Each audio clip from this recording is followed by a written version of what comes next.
Hello guys, welcome to the physics lecture series of class 11th। तो यहाँ पर हम जो लास्ट लेक्चर है हमने डिस्कस किया था डायमेंशनल एनालिसिस के यूजेस क्या होते हैं, और उसी टॉपिक को हम अब कैरी फॉरवर्ड करेंगे इस लेक्चर में भी, क्योंकि लास्ट टाइम हमने सिर्फ एक ही यूज को मतलब स्टडी कर पाए थे। तो जो जो बाकी के दो यूजेस बचे थे वो आज हम स्टडी करेंगे। तो चलिए आज के लेक्चर की तरफ हम बढ़ते हैं।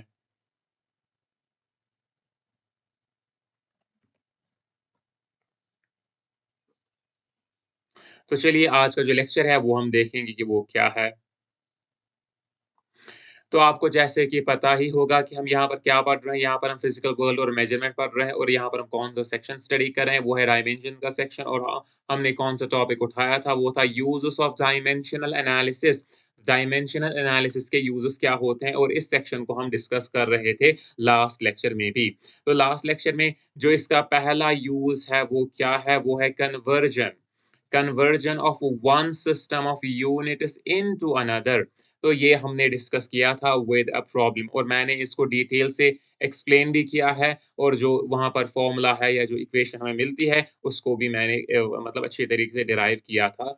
अ, और वहाँ पर हमने एग्ज़ाम्पल भी ली है ताकि आपकी जो अंडरस्टैंडिंग है वो बढ़ जाए as far as conversion of one system of unit into another की बात चल रही है। तो आज हम जो नेक्स्ट जो इसका दूसरा यूज़ है डायमेंशनल एनालिसिस का, वो हम स्टडी करेंगे। तो वो दूसरा यूज़ क्या है? जैसा कि मैंने लास्ट लेक्चर में भी कहा था कि इनके इसके 3 यूज़ है। Conversion of one system of unit into another, जो दूसरा यूज़ है to check the accuracy of a formula, जो तीसरा यूज़ है to derive a relation of a physical quantity. So ये 3 यूज़ है, और वहाँ पर हमने पहला यूज़ पढ़ लिया था, और आज का जो लेक्चर है उसमें हम दूसरा यूज़ पढ़ेंगे, और वो दूसरा यूज़ क्या है? वो दूसरा यूज़ है to check the accuracy of a formula. To check the accuracy of a formula, तो ये आज का हमारा टॉपिक रहने वाला है, और जो तीसरा यूज़ है वो भी हम इसी टॉपिक में डिस्कस करेंगे, या इसी लेक्चर में हम वो डिस्कस करेंगे। तो पहले हम देखेंगे कि to check the accuracy of a formula इसका मतलब क्या होता है? लेकिन to check the accuracy of a formula जैसे कि हमने कन्वर्जन में देखा था कि फिजिकल यूनिट्स को कन्वर्ट करने के लिए कुछ बेसिस होनी चाहिए, कुछ बेसिस होनी चाहिए, जिस पर हम फिर डायमेंशनल एनालिसिस की टेक्निक का इस्तेमाल करके वहाँ से हम कन्वर्जन को हासिल करते हैं। उसी तरीके से एक्यूरेसी ऑफ अ फ़ॉर्मूला को चेक करने के लिए कुछ बेसिस होनी चाहिए, जिस बेसिस को जिस पर हम फिर डायमेंशनल एनालिसिस मतलब यूज़ करेंगे, और फिर उस बेसिस से ही हमें पता चलेगा कि किस तरीके से हम फ़ॉर्मूला की एक्यूरेसी को चेक कर सकते हैं। तो वो बेसिस क्या है? वो बेसिस है प्रिंसिपल ऑफ होमोजेनिटी। कभी-कभार लिखते हैं principal of homogeneity of dimensions, या सिंपली कभी-कभार प्रिंसिपल ऑफ होमोजेनिटी भी लिखते हैं। तो प्रिंसिपल ऑफ होमोजेनिटी इसकी बेसिस है, या बुनियाद इसकी है। तो ये प्रिंसिपल ऑफ होमोजेनिटी क्या कहता है? तो हम टेक्स्ट को रीड थ्रू करेंगे ताकि इसकी अंडरस्टैंडिंग हो जाए कि ये इसका मतलब क्या है। तो it states that the magnitude of a physical quantity। तो क्या कह रहा है प्रिंसिपल ऑफ होमोजेनिटी? ये कह रहा है कि जो मैग्नीट्यूड है फिजिकल क्वांटिटी का, मैग्नीट्यूड है फिजिकल क्वांटिटीज का, मतलब बहुत सारी फिजिकल क्वांटिटीज है, उनके मैग्नीट्यूड्स की बात कर रहा है। और बाद में क्या कह रहा है कि may be added together, may be added together. जो ये मैग्नीट्यूड्स है फिजिकल क्वांटिटीज के, इनको हम ऐड टुगेदर कर सकते हैं। क्या कर सकते हैं? इनको हम ऐड टुगेदर कर सकते हैं। दूसरा, सबट्रैक्टेड फ्रॉम वन अनदर, इनको हम एक दूसरे के साथ सब्ट्रैक्शन कर सकते हैं, इनको हम एक दूसरे से सब्ट्रैक्ट कर सकते हैं, एक को दूसरे से निकाल सकते हैं, सब्ट्रैक्ट कर सकते हैं। क्लियर? तो क्या कह रहा है कि मैग्नीट्यूड्स फिजिकल क्वांटिटीज के ऐड किए जा सकते हैं या सब्ट्रैक्ट किए जा सकते हैं। या तीसरा point, equated to one another, या इनको हम एक दूसरे के बराबर रख सकते हैं। मीन्स इन मैग्नीट्यूड्स को या तो हम ऐड कर सकते हैं, या तो सब्ट्रैक्ट कर सकते हैं, या तो एक दूसरे के बराबर रख सकते हैं, एक दूसरे के साथ इक्वेट कर सकते हैं। कब? अब ये कंडीशन कह रहा है कि only if, only if they have the same dimensions. तो कब ये चीज़ें की जा सकती है? उसी वक़्त ये चीज़ें पॉसिबल होंगी जब उनके डायमेंशन सेम होंगे। अगर उनके डायमेंशन सेम नहीं हुए, ना ही आप उनको ऐड कर सकते हैं, ना ही आप उनको सब्ट्रैक्ट कर सकते हैं, ना ही उनको आप इक्वेट कर सकते हैं। तो एक फंडामेंटल प्रिंसिपल है फिज़िक्स का, मतलब फिज़िक्स में हम क्वांटिटीज़ को ऐड कर सकते हैं provided they have same dimensions. Physics में हम क्वांटिटीज़ को सब्ट्रैक्ट कर सकते हैं provided they have same dimensions, या हम इक्वेट कर सकते हैं प्रोवाइडेड जो डायमेंशंस है on the left hand side वो बराबर होंगे to the dimensions on the right hand side. I hope कि ये आपको क्लियर हुआ होगा कि प्रिंसिपल ऑफ होमोजेनिटी दरअसल कहता क्या है। प्रिंसिपल ऑफ होमोजेनिटी सिंपली कहता है कि आप ऑपरेशन एडिशन सब्ट्रैक्शन कर सकते हैं या आप इक्वेट कर सकते हैं तभी जब डायमेंशंस इक्वल होंगी। क्लियरली ये सिर्फ 2 ही ऑपरेशंस एडिशन और सब्ट्रैक्शन पे मतलब अप्लाई होता है। मल्टीप्लिकेशन और डिवीजन में अप्लाई नहीं होता। मल्ट हम डिफरेंट डायमेंशंस की क्वांटिटीज़ को मल्टीप्लाई कर सकते हैं या उनको डिवाइड भी कर सकते हैं। लेकिन हम डिफरेंट डायमेंशन की क्वांटिटीज़ को ऐड नहीं कर सकते, हम उनको सब्ट्रैक्ट नहीं कर सकते या उनको हम इक्वेट नहीं कर सकते एक-दूसरे के साथ। ये सिंपल एग्ज़ाम्पल है, आप मास को कभी भी लेंथ के साथ इक्वेट करेंगे? नहीं। आप मास को लेंथ ऐड करेंगे? नहीं। आप मास से लेंथ निकालेंगे? नहीं। तो ये मतलब कॉमन सेंस की बातें हैं। तो चलिए ये तो क्लियर हो गया। अब इस बेसिस जो ये प्रिंसिपल ऑफ होमोजेनिटी है, इस प्रिंसिपल ऑफ होमोजेनिटी को किस तरीके से इस्तेमाल किया जाता है फ़ॉर्मूला की एक्यूरेसी को चेक करने के लिए, फ़ॉर्मूला की एक्यूरेसी को चेक करने के लिए किस तरीके से डायमेंशनल एनालिसिस में प्रिंसिपल ऑफ होमोजेनिटी का यूज़ होता है, so that we can check whether a formula is correct or incorrect as far as dimensions are concerned. तो चलिए हम देखते हैं कि क्या क्या होता है। तो इसका ये मतलब हुआ, तो इससे हमें ये पता चलता है तो इससे ये हमें पता चलता है इस प्रिंसिपल से कि ओनली दोज़ फ़ॉर्मूलेज़ तो वही फ़ॉर्मूलेज़ करेक्ट होती है। Only those formulas are correct in which जिस फ़ॉर्मूलेज़ में dimensions of the various terms जो मुख्तलिफ टर्म्स है, जो डिफरेंट टर्म्स है, उनके डायमेंशंस, मुख्तलिफ टर्म्स के dimensions on one side, on one side of the relation, on one side of the relation are equal to the respective dimensions of the terms on the other side of the relation, on the other side of the relation। तो इससे principal of homogeneity से हमें ये पता चलता है कि ऐसी एक फॉर्मूला ऐसी एक फॉर्मूला करेक्ट होती है डायमेंशनली जिस फॉर्मूला में जो डायमेंशंस होते हैं on the left hand side, different terms के जो डायमेंशंस होते हैं on the left hand side, एक तो वो डायमेंशंस मतलब जब मैं टर्म की बात कर रहा हूँ, टर्म्स को सेपरेट किया जाता है प्लस माइनस से। तो जो डिफरेंट डायमेंशंस है, डिफरेंट टर्म्स के डायमेंशंस है, एक तो वो जो डायमेंशंस है एक दूसरे के बराबर होने चाहिए। दूसरा so that they can be added और सब्ट्रैक्टेड। दूसरा उन टर्म्स के डायमेंशंस सेम होने चाहिए टू द रिस्पेक्टिव टर्म्स जो राइट हैंड साइड पर है। मतलब जो डिफरेंट टर्म्स आती है on the left hand side, right hand side, इनके डायमेंशन सेम होने चाहिए या ऑन द होल जो लेफ्ट हैंड साइड से जो डायमेंशन आने चाहिए वो राइट हैंड साइड के बराबर होने चाहिए। क्लियर? तो इस प्रिंसिपल के मुताबिक वही फॉर्मूलाज डायमेंशनली करेक्ट है। मैं नहीं कह रहा हूं कि फॉर्मूलाज यहाँ पर मैंने करेक्ट लिखा है, आप अंडरस्टैंड कीजिए यहाँ पर डायमेंशनली करेक्ट है, डायमेंशनली करेक्ट, डायमेंशनली यहाँ पर लिखना ज़रूरी है। तो वही फ़ॉर्मूलाज़ डायमेंशनली करेक्ट है, जिनके dimensions on the left hand side of the terms on the left hand side बराबर होंगे respective terms on the right hand side. I hope कि ये पॉइंट आपको क्लियर हुआ होगा। मैं क्यों कह रहा हूँ कि डायमेंशनली करेक्ट है, ये आप अंडरस्टैंड करेंगे इस तरीके से डायमेंशनली करेक्ट। तो तो चलिए इसको हम रीड थ्रू करते हैं। If an equation fails this consistency test, तो क्या कह रहा है कि अगर तो ये एक टेस्ट बन गया, जो ये ऊपर वाला जो स्टेट प्रिंसिपल ऑफ होमोजेनिटी का जो प्रिंसिपल ऑफ होमोजेनिटी है, ये एक कंसिस्टेंसी टेस्ट बन गया। क्या बन गया? एक कंसिस्टेंसी टेस्ट बन गया, ये दिखाने के लिए कि वेदर एक फॉर्मूला डायमेंशनली करेक्ट है या इनकरेक्ट है। क्लियर? तो एक इक्वेशन जो ये कंसिस्टेंसी टेस्ट पास नहीं कर सकी या जो ये कंसिस्टेंसी टेस्ट फेल हो गई, मतलब उसने ये कंसिस्टेंसी टेस्ट पास नहीं किया, कहने का मतलब ये है कि लेफ्ट हैंड साइड से जो टर्म्स के डायमेंशंस आ रहे थे, वो रेस्पेक्टिव टर्म्स जो राइट हैंड साइड्स पर है, उसके बराबर नहीं आ रहे थे। या जो लेफ्ट हैंड साइड के डिफरेंट टर्म्स के डायमेंशंस थे, वो एक-दूसरे के बराबर भी नहीं थे। फिर एक-दूसरे के बराबर भी नहीं थे या जो on the right hand side उन टर्म्स के डायमेंशंस के बराबर नहीं थे। तो उस वक़्त प्रिंसिपल ऑफ होमोजिया हम कह सकते हैं कि जो ऊपर वाला कंसिस्टेंसी टेस्ट है, वो तो फेल हो गया। तो जब ये कंसिस्टेंसी टेस्ट पास नहीं मतलब कर सकी, तो उस वक़्त ये इक्वेशन, ये फ़ॉर्मूला डेफिनिटली रॉन्ग होती है। डेफिनिटली रॉन्ग होती है। तो कहने का मतलब सिंपली ये है कि जो एक dimensionally incorrect dimensionally incorrect formula एक डेफिनिटली एक इनकरेक्ट फॉर्मूला होती है, एक रॉन्ग फॉर्मूला होती है।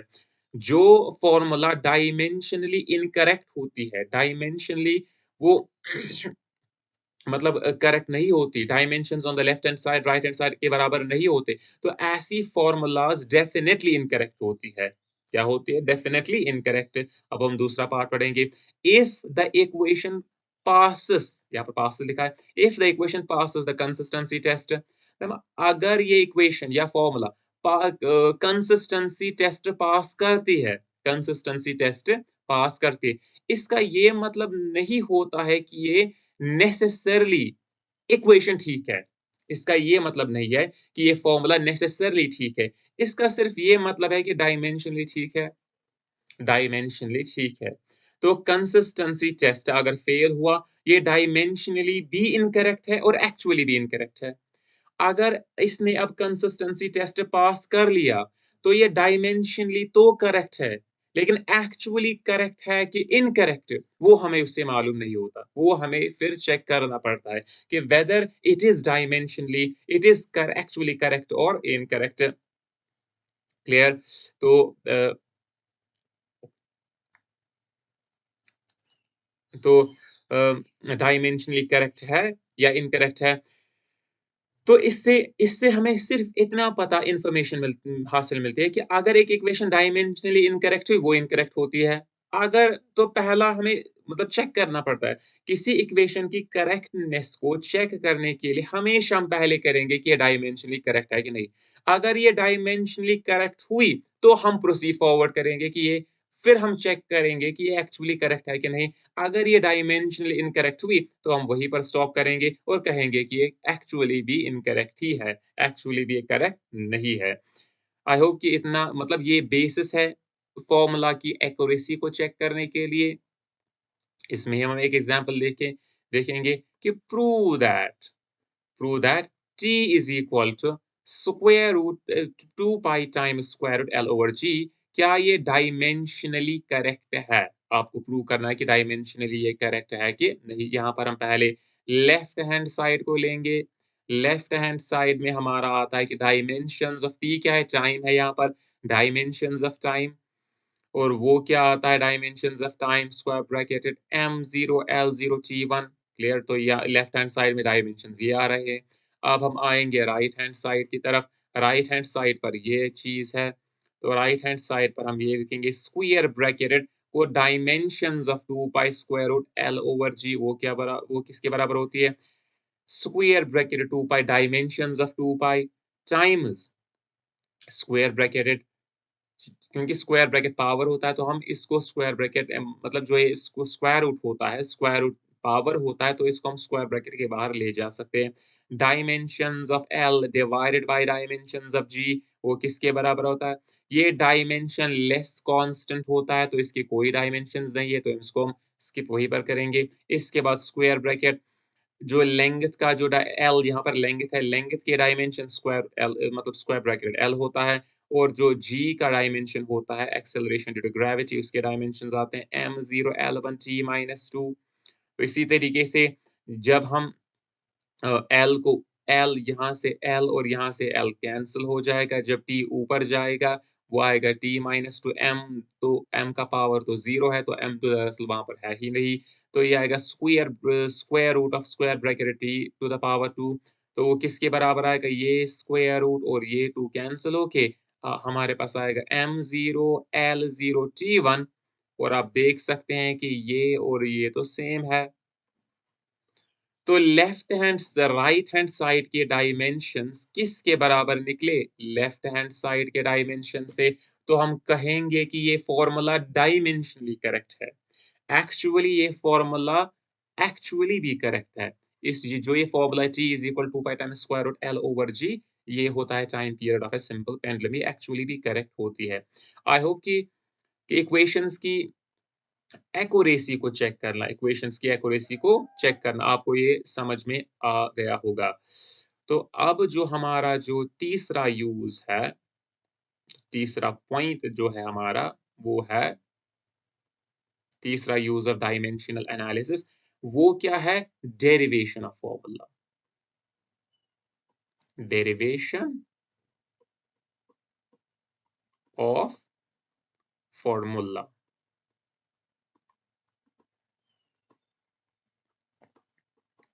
डेरिवेशन ऑफ फॉर्मूला इसके बाद यूज़ आता है। तो चलिए अब हम देखेंगे कि डेरिवेशन ऑफ फॉर्मूला किस तरीके से यूज़ किए जाते हैं। तो पहले हम कुछ मतलब थोड़ा-सा टेक्स्ट लिखेंगे, थोड़ी-सी राइटिंग हम करेंगे, इसके बाद हम इसको समझेंगे। यूजिंग हम कहेंगे using the principle using the principle of homogeneity using the principle of homogeneity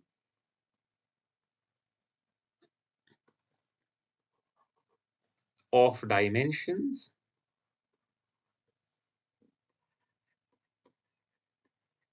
principle of homogeneity of dimensions, we can derive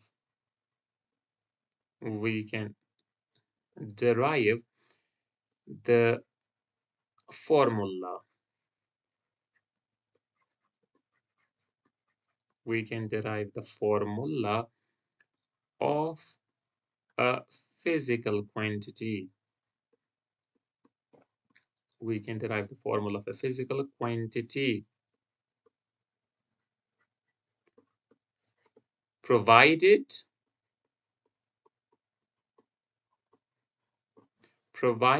we know provided we know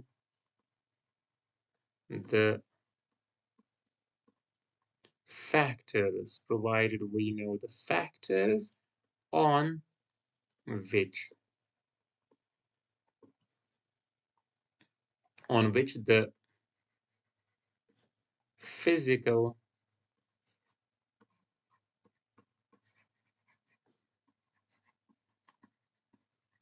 quantity depends.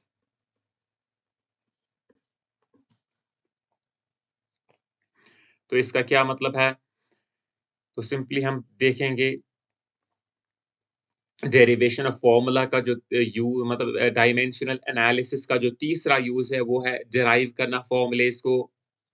तो चलिए जो यहाँ पर भी principal of homogeneity of dimensions का इस्तेमाल होता है, principal of homogeneity of dimensions का इस्तेमाल होता है। तो principal of homogeneity of dimensions को इस्तेमाल करके principal of homogeneity of dimensions को इस्तेमाल करके हम क्या कर सकते हैं? हम डिराइव कर सकते हैं, क्या कर सकते हैं? फॉर्मूला को हम डिराइव कर सकते हैं एक फिजिकल क्वांटिटी की। तो एक फिजिकल क्वांटिटी की फॉर्मूला को हम डिराइव कर सकते हैं by using the principle of homogeneity of dimensions. लेकिन वहां पर शर्त क्या है? Provided we know the factors, provided हमें पता है उन फैक्टर्स के बारे में, उन फिजिकल क्वांटिटीज के बारे में जिन फिजिकल क्वांटिटीज पर जो हमारी ओरिजिनल फिजिकल क्वांटिटी है वो डिपेंड करती है। अगर हमें सिर्फ इतनी इंफॉर्मेशन होगी कि जो हमारी फिजिकल क्वांटिटी है ये किन फैक्टर्स पर डिपेंड करती है, if we only know the factors on which our physical quantity depends, so then we can use the principle of homogeneity to derive its formula. तो हम प्रिंसिपल ऑफ होमोजेनिटी का इस्तेमाल करके इसकी जो फॉर्मूला है उसको हम डिराइव कर सकते हैं। आई होप कि आपको समझ में आया होगा कि प्रिंसिपल ऑफ होमोजेनिटी के इस्तेमाल से हम फॉर्मूला को डिराइव करते हैं अगर हमें सिर्फ इतनी इंफॉर्मेशन हो कि ये किन फैक्टर्स पर डिपेंड करती है, किन फैक्टर्स पर ये डिपेंड करती है। इसके लिए भी हम इस पॉइंट को क्लैरिफाई करने के लिए हम एग्जांपल लेंगे। इस पॉइंट को क्लैरिफाई करने के लिए हम एग्जांपल लेंगे। तो उसके लिए हम क्या करेंगे? हम एक एग्जांपल लेंगे। फॉर एग्जांपल फॉर एग्जांपल हम एक एग्जांपल लेंगे और उस एग्जांपल में हम क्या लेंगे? चलिए थोड़ा-सा सपोज़ सपोज़ आप लिखते जाइए। Suppose a, that the centripetal force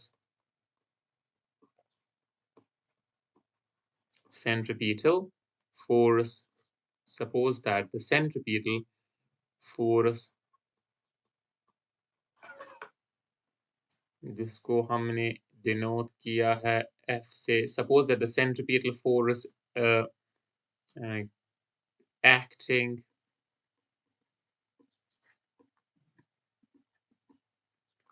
on a moving on a particle moving uniformly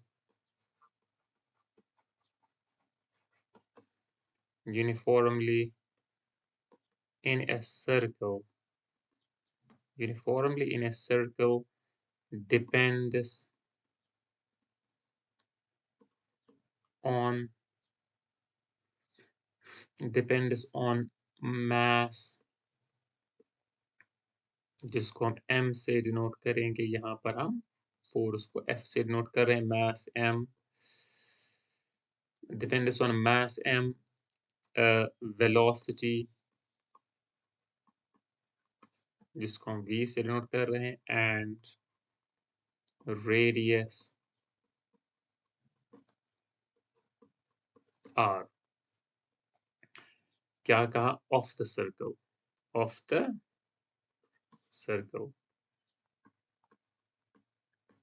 तो मैं क्या कह रहा हूँ यहाँ पर?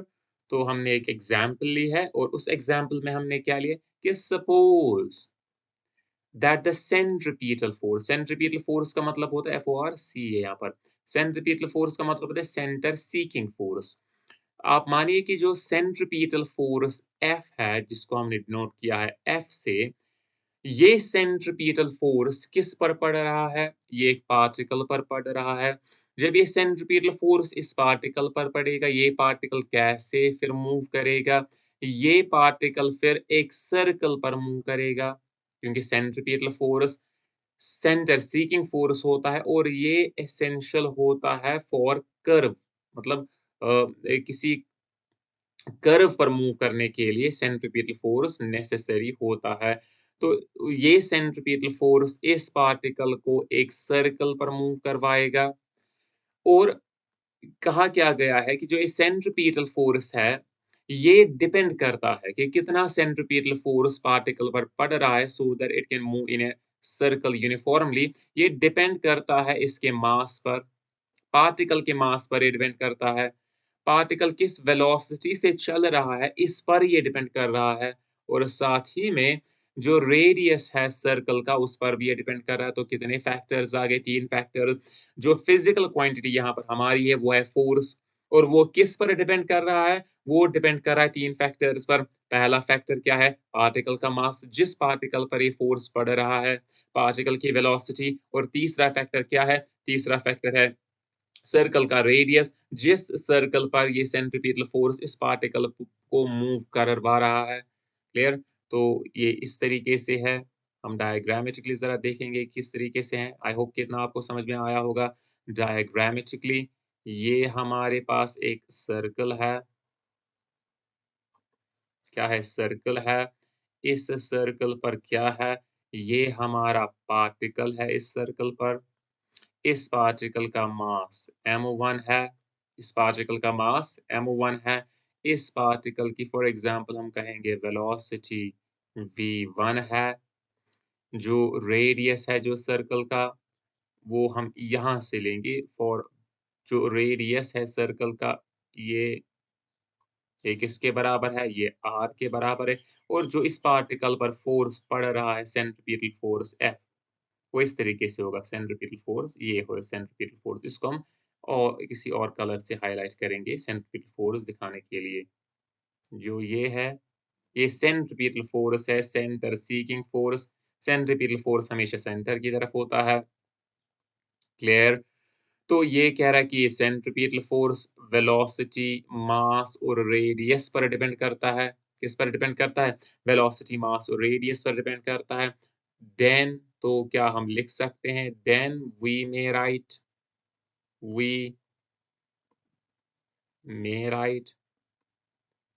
तो क्या हम लिख सकते हैं कि जो सेंट्रीपिटल फ़ोर्स है, ये डायरेक्ट प्रोपोर्शनैलिटी किसके साथ रखता है?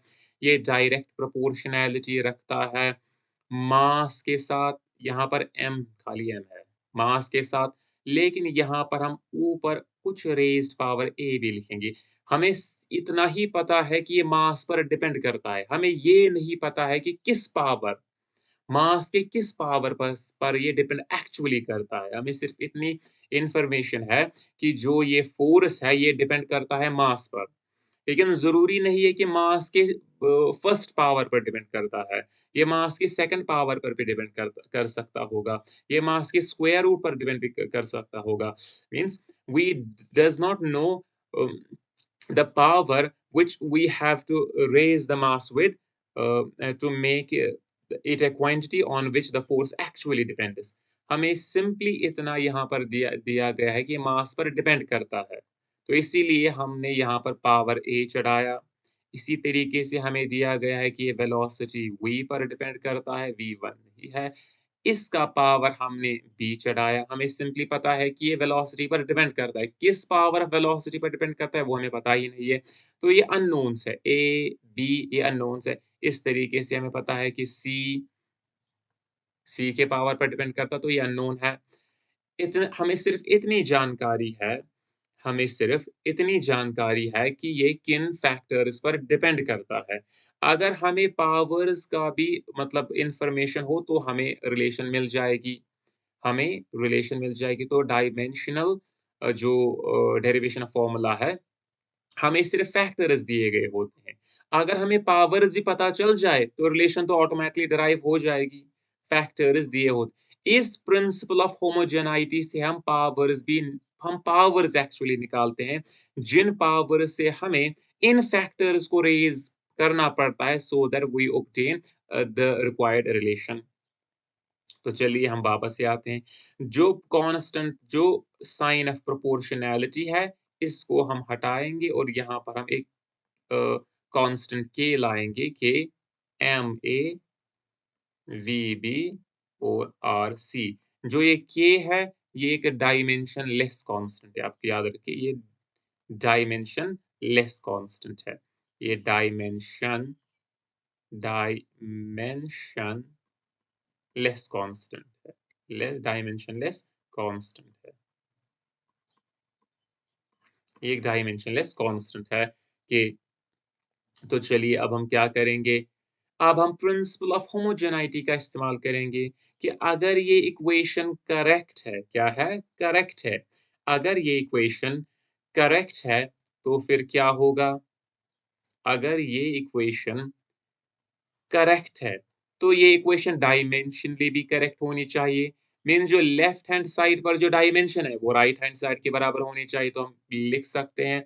हम इससे इम्प्लाई कर सकते हैं कि जो डायमेंशंस है किसके? फ़ोर्स के, वो बराबर होंगे डायमेंशंस जो किसके? m के m power a, v to the power p और r to the power c। Clear?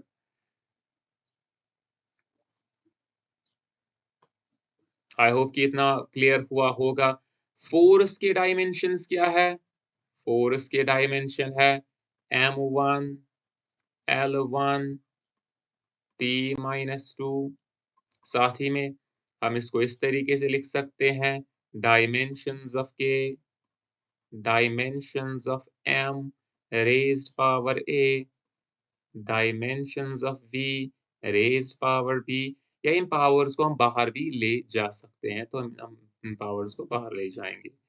In powers को हम बाहर ले जाएँगे। इनको हम यहाँ पर a, यहाँ पर b और डायमेंशंस ऑफ r और रेज़ पावर c। तो ये तो पता है कि ये डायमेंशन लेस कांस्टेंट है, तो इसके कोई डायमेंशंस नहीं होंगे। मास के डायमेंशंस क्या होते हैं? m, वो तो पता ही है। मास को हम डिनोट लिखते हैं इस तरीके से डायमेंशनली। वेलोसिटी के डायमेंशन क्या है? वो है m0 L1 t-1, इसको हम पावर करेंगे b से। रेडियस तो एक लेंथ होती है, तो लेंथ को किस तरीके से डायमेंशनली लिखते हैं? स्क्वायर ब्रैकेट L और यहाँ पर पावर c है। तो अब हम क्या करेंगे? अब हम एक ही स्क्वायर ब्रैकेट लिखेंगे और पावर्स को लिखते जाएँगे। m का पावर यहाँ पर a है, यहाँ पर 0 है तो a ही आएगा और यहाँ पर कुछ भी नहीं है। इसी तरीके से जो आएगा l का पावर यहाँ पर 0 है, यहाँ पर l का पावर b है, यहाँ पर l का पावर c है। इसी तरीके से t का पावर यहाँ पर -b है। क्लियर? तो हमें क्या हासिल हुआ? तो हमें ये इन्फॉर्मेशन हासिल हुई कि जो m1 L1 t-2 है वो किसके बराबर निकला? वो निकला ma L b plus c t minus b के बराबर निकला। तो हम कह रहे हैं क्योंकि बाय प्रिंसिपल ऑफ होमोजेनिटी ये दो क्वांटिटीज जो कि सेम होनी चाहिए, डायमेंशनली करेक्ट है ऊपर वाली इक्वेशन, तो ये दो क्वांटिटीज मतलब ये जो डायमेंशनल फॉर्मूलेज ये सेम होने चाहिए। ये कब सेम होंगे? जब डायमेंशन सेम होंगे। तो इससे हम कंक्लूड कर सकते हैं कि जो a है वो 1 के बराबर है, जो b प्लस c है वो भी 1 के बराबर है और जो माइनस b है वो -2 के बराबर है। तो हम कह सकते हैं कि जो a है वो 1 के बराबर है, जो b है वो 2 के बराबर है और जब तक c की बात जहाँ तक c की बात आती है, ये 2 यहाँ पर हम सब्स्टिट्यूट करेंगे, इसको यहाँ पर ले आएँगे, ये -2 बन जाएगा, वो -1 के बराबर है। तो हमें पावर्स भी मिल गए क्लियरली। तो हमें क्या मिल गए? हमें पावर्स भी मिल गए। तो इसकी डायमेंशनल क्या होगी? तो इसकी डायमेंशनल फ़ॉर्मूले क्या होगी या डायमेंशन इसकी जो रिलेशन होगी वो क्या होगी? फ़ोर्स होगा K m to the power a 1 के बराबर है, v to the power b v 2 के बराबर है और r to the power c -1 के बराबर है। तो हम लिख सकते हैं कि जो सेंट्रीपिटल फ़ोर्स है, वो होता है बराबर K mv square by r, mv square by r, mv square by r और एसआई सिस्टम ऑफ यूनिट्स में k का वैल्यू 1 आता है। तो फोर्स किसके बराबर है? mv square by r। जो डायमेंशनल एनालिसिस है या जो तीसरा यूज है टू डिराइव द फॉर्मूला, ये हमें डायमेंशन लेस कांस्टेंट्स को मतलब निकालने का तरीका नहीं देता, निकालने का तरीका। तो डायमेंशनल एनालिसिस हमें मतलब इसी पॉइंट तक ले जा सकता है। इस पॉइंट के आगे हमें फिर इस कांस्टेंट को ढूँढना पड़ता है, डायमेंशनलेस कांस्टेंट को मतलब ढूँढना पड़ता है। ये इसका एक लिमिटेशन भी आती है कि जो डायमेंशनल एनालिसिस है, डायमेंशनल एनालिसिस के थ्रू फॉर्मूलेज़ को डिराइव करने से हमें डायमेंशनलेस कांस्टेंट का पता ही नहीं चलता। यहाँ पर डायमेंशनलेस कांस्टेंट ऐड भी हो सकता है, वो हमें पता नहीं चलता। तो एक इसकी लिमिटेशन भी आती है डेरिवेशन ऑफ फार्मूला की। आई होप कि जो आज का लेक्चर है ये आपको पसंद आया होगा, आपने इससे कुछ सीखा होगा। तो अगर आपने इससे कुछ सीखा है, आप प्लीज़ इस लेक्चर को मतलब इस वीडियो को आप लाइक कीजिए, सब्सक्राइब कीजिए, शेयर कीजिए। तो आज के लिए इतना ही। बाय-बाय।